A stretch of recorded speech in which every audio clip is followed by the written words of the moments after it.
في هذا الفيديو غادي نهضروا على راضية ومحمد، ونهضروا على الحاجة، هي الحاجة والشكايات، والحاج كذلك عمي الحاج مسكين اللي كيعرفوا غير نهار كيبغيو يطلعوه المحاكم صافي حدو تما.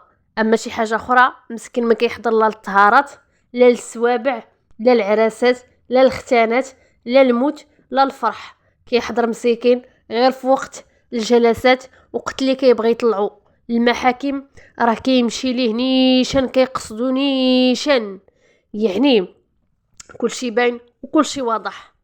قال لك حقا والواد علاش الحاجه راه دارت بها شكايه وعلاش تكذبوا. اولا قبل كل شيء كما يصحاب لكم حاجه ملائكه، راه حتى هي انسانه، حتى هي جميع الاغلاط دارتهم، جميع الذنوب والمعاصي، كما يصحاب لكم هي ملائكه ما كتغلطش. لا لا لا لا لا، راكم غالطين، راه ربي هو اللي كينتقم. اولا قبل كل شيء الحاجه ما كاينه حتى شكايه من غير شكايه الرد. بما انه هاد لكم الحاجه مشات دارت شكايه بالاشخاص ما عندهم علاقه بالاراضي ديالها، ما عندهم علاقه بالاراضي نهائيا، مشات تهمت نجيب محمد اكعابل واتهمت المهم عائله اكعابل معاهم ولدها ومعاهم حفيدها بان كيزرعوا ليها في الارض ديالها النعناع. ايوا النعناع زاكوري. ايوا يا خوتي العزاز، اكيد غيكون الرد ملي جينا نقلبوا السلطات طلعت باش تقلب ديك الارض، لقاو بان الارض طامه الكبرى انه كاينه في الاسم ديال الحاجه.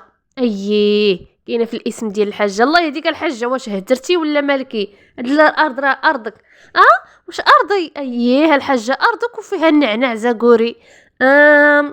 شنو غندير؟ اجي نلصقها لعائلتك؟ لا لا، انا راه ديك الارض ما بقيتش كاع كنزرعها، عطيتها لولادي، عطيتها لولدي، عطيتها السيده مسكينه. تخلطوا ليها الوراق، تخلطوا ليها الخيوط، ما بقات عارفه مسكينه تشد الريز هك ولا هك، ولكن سببها هو المسخوط اللي عذب والديه. اقسم بالله الا عذبهم في الدنيا قبل الاخره. راه كل شيء غلط، كل شيء غلط في ديك العائله من صغير لكبير. باش نكونوا واضحين كل شيء غلط، بالاخص الام. دائما الام كترجع على الام دائما. علاش؟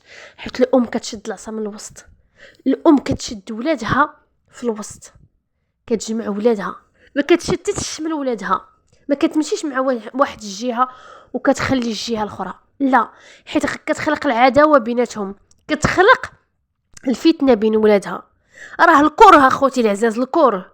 شوفوا غير نتوما مع ولادكم في الدار، فما بالك الراشدين الكبار اللي تبارك الله ما شاء الله بعقلهم، الا شافوا ان الام تعدات عليهم اكيد اكيد اكيد راه الدور مصعيب. راه الام كتعذب في الدنيا قبل الاخره، يا العياذ بالله وصافي. غير الله يرد بها مسكينه، الله يرد بها. اما البنات غالطين كاملهم بدون استثناء. اولهم مقدمه الحمى، فاش كانت كتصور السخط عاجبها الحال، فاش كان الادسنس السخط كيجيب الادسنس عاجبها الحال، كل مره مخرجه لينا باها، كل مره مخرجه لينا امها، يعني بلا ما تغطيو الشمس بالغربال. كلهم ما قالوا اللهم ان هذا منكر.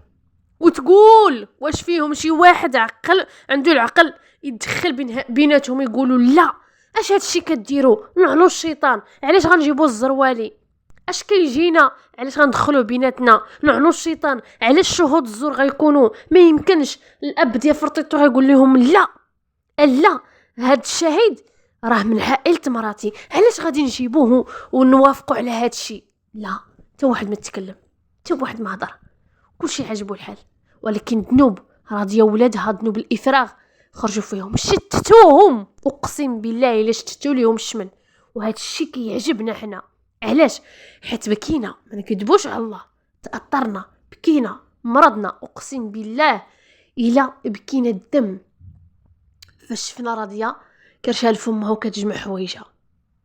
فاش شفنا وليداتها كيبكيو، والله العظيم اخوتي العزيز ما كنبغيش نتفكر دوك الايام القاسيه اللي دازت علينا. سبحان الله، دازت علينا اكفس ايام في حياتنا، بالاخص جاتنا في العواشر. سبحان الله العظيم، جاتنا في العواشر بكاو دوك الوليدات وبكاو معاهم الناس، تضامنوا معاهم الناس، المغاربه تضامنوا معاهم، والحمد لله ربي استجب للدعاء ديالنا وديال الناس، استجب لهم. الحمد لله. شفنا دواحه تشتت ليها الشمل، شفنا دواحه حياتها اللور، شفناها تكرفصات معنويا ماديا، شفنا حياتها تكرفصات، ولادها تكرفصوا، البشره ديالها تكرفصات، الجمال ديالها تكرفص. يعني ربي سبحانه وتعالى هو اللي انتقم منهم. كذلك الحاجه شفناها ترشات، شفنا صحتها اللور، شفناها حياتها عذاب، شفناها عيدات بوحدها، وشفناها بزاف الحوايج. الحمد لله والشكر لله، اللهم لا شماتة، ولكن كنحمدوا ربي وكنشكروا عفوا حيت بين الحق ديال دوك الوليدات. هادشي اللي كان كيبرد لينا ولو 1% من الظلم اللي عشناه مع راديو محمد ووليداته. راه كلشي ندوزو راضي نقولوا ماشي مشكل كبير وبعقلها، ندوزو محمد يقولوا ليه راجل تحمل، ولكن الوليدات لا، الوليدات ما نقدوش انه ندوزو كأن شيئا لم يكون وننسوا كل شيء. لا، حيت دوك الوليدات مع الاسف الشديد راه كيكبروا والحقد كيكبر معاهم، باش تكونوا عارفين، حيت راه عاشوا واحد الظروف اللي قاسيه بزاف. شافوا الظلم، شافوا التعدي، شافوا الحقره، شافوا جدهم كيجي كيخرجهم اخوتي العزاز، جاب العون القضائي، جاب القوات، جاب البولي، زيد، جاب جميع السلطات باش يخرج ولادو من دارهم. هي الدنيا شحال خايبه والله العظيم. وهاد الاطفال راه مستحيل تنتظر منهم انهم يحنوا في هذوك الاجداد، مستحيل يحنوا فيهم، مستحيل ان يشوفوا فيهم شوفه ديال الرحمه، مستحيل ان يرحموهم شي نهار، باش تكونوا عارفين، حيت راه ما دوزوش عليهم القليل نهائيا. المهم، الحاجه ماشي ملائكه كما قلت لكم، الا قاعد درت بها الشكايه تستاهل. علاش؟ حيت هي اللي دخلت راسها في هذا الشيء. قال لك اللي درسوا في النخاله ينقبوه الدجاج، رغم ان ما كاينه حتى شكايه بها، وهي بفمها قالت بان يا ريت يديروا بي انا شكايه نمشي نجاوب، حيت الخواتات علاش دارت بهم شكايه؟ حيت الاراضي والارث كان جماعي، يعني ما يمكنش ان نحضر هذا ما كاينش وهما كاملين في ورقه واحده. لا، نهار بغاو يخرجوا ليزيد راه كاملين اتحدوا، كاملين تجمعوا، كاملين اتفقوا، كاملين نسيناو، كاملين قالوا كلمه واحده عند القاضي بان هذا راه غنخرجوه، هذا راه ماشي خونا، كاملين، ومنهم الام اللي حرماتو عفوا من الشجار ومن حقه بين خوتو، مع الاسف الشديد. علاش؟ على قبل شكون؟ على قبل واحد المسخوط المدلل، المسخوط اللي عذبهم.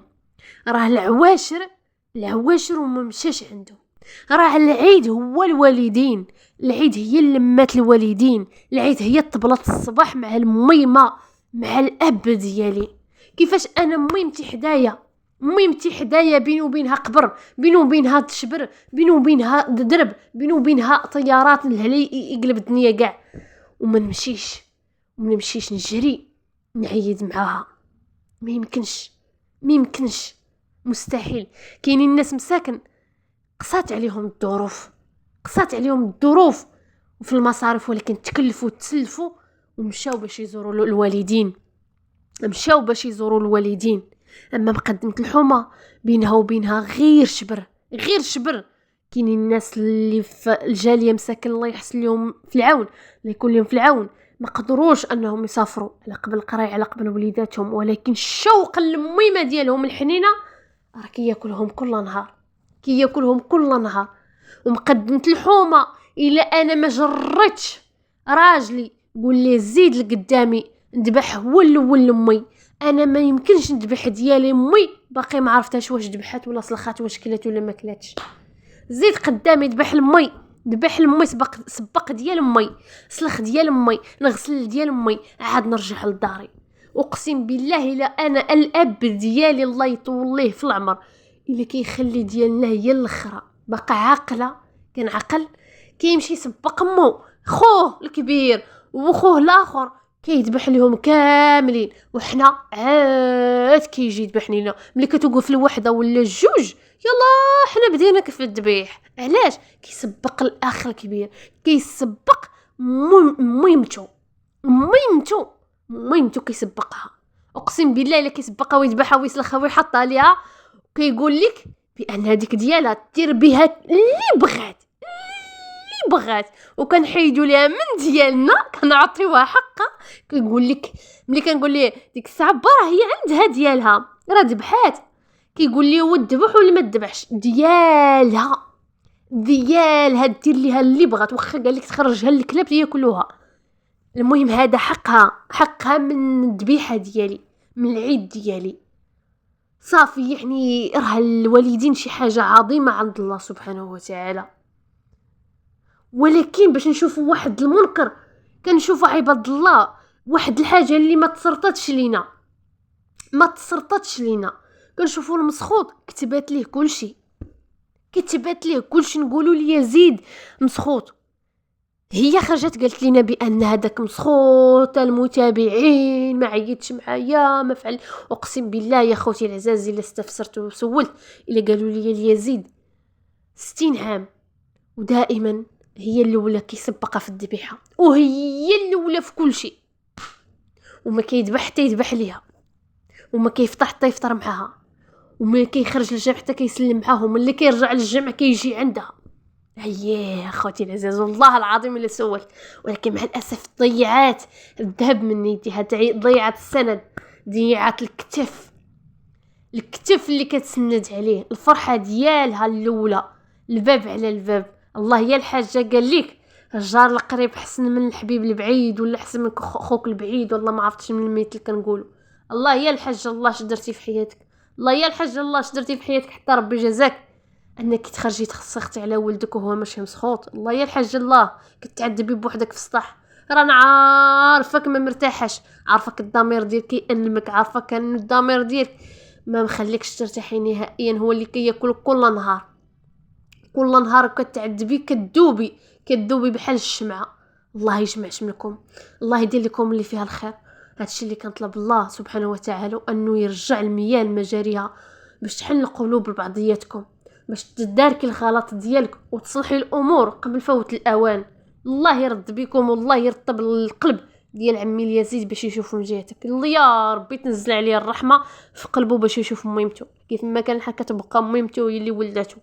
هذه هي الحقيقه، واخا تكتب ليه واخا دارت ليه واخا فعلت ليه واخا، ولكن مع الاسف الشديد ما عبرها ما حاشاها ليها ما عرفها كاع واش كاينه. جمع مشى هز بناته هز مراته ومشى عيط في البلاد، كذلك الاخر هز مراته هز ولادو هز عروسته مشاو عيدوا في البلاد، كذلك مقدمه الحومه قالت لك انا تا شويه تا غسلت تا رجعت كلشي في الفريكو، عاد فكرت بان كاينه امي ومشيت مع 12 الليل كنغسل ليها في الكرشه. هذه ورده هادو هما العقوق ديال بصح اللي خصنا حنا نهضروا عليهم، ماشي العياشي شوا العياشي طلع سطاح. راه الا عطاك ربي نسيب الميكروبه انت باقي ما غاديش تعرفي بهذا الشيء. علاش؟ حيت باقي ما عايشاش وما حساش وما عشتيش شنو هو المعنى ديال النسيب. ربي اللي عطاك النسيب حنين وقلبه بيض ولد الناس راه كتحس به بحال خوك، ما كتحسبيش النسيب، ولكن انت باقي ما عارفاش حيت البايرات باقيين بلا زواج. سمعتي اكيد غتدي غير شي شمكار كيشعل عليكم القر ويطلع رجل على رجل في الصالون وسط عائلتكم، اما الرجل الشهامه والنخوه والاحترام ولاد الناس كيقعدوا مع العائله وكيتصرفوا بحال الا هما موالين الدار، كيتصرفوا بكل اريحيه. علاش؟ حيت كيرتاحوا وكيتلاقاو مع ولاد الناس مع ولاد الناس. هذه هي النتيجه ديالهم، كيتصرف كانه مول الدار، كيعاون في الشغل، كيسقى، كيدير كل شيء. علاش؟ حيت مرتاح مرتاح لما انت عارفك بان غتاخدي هادشي. لا دق شي واحد ياخذ غير شي شمكار يبقى شاعل عليكم الكارو وسطكم ويكمي وسطكم ويشربوا وسطكم ورجع على رجلو الصباط في الرجلين. هادشي اللي غتاخدو حدكم، هادشي ماشي حاجه اخرى ما غاديش تعرفوا ليها، ديال الشغل والتعاون على البر والتقوى ما غاديش تعرفوا ليها.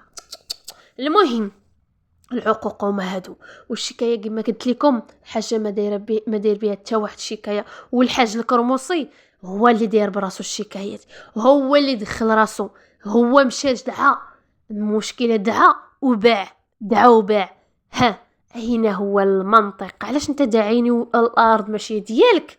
لا يعقل. اللي دارها بيديه يفكها بسنيه. هادشي اللي نقدروا نقولوا.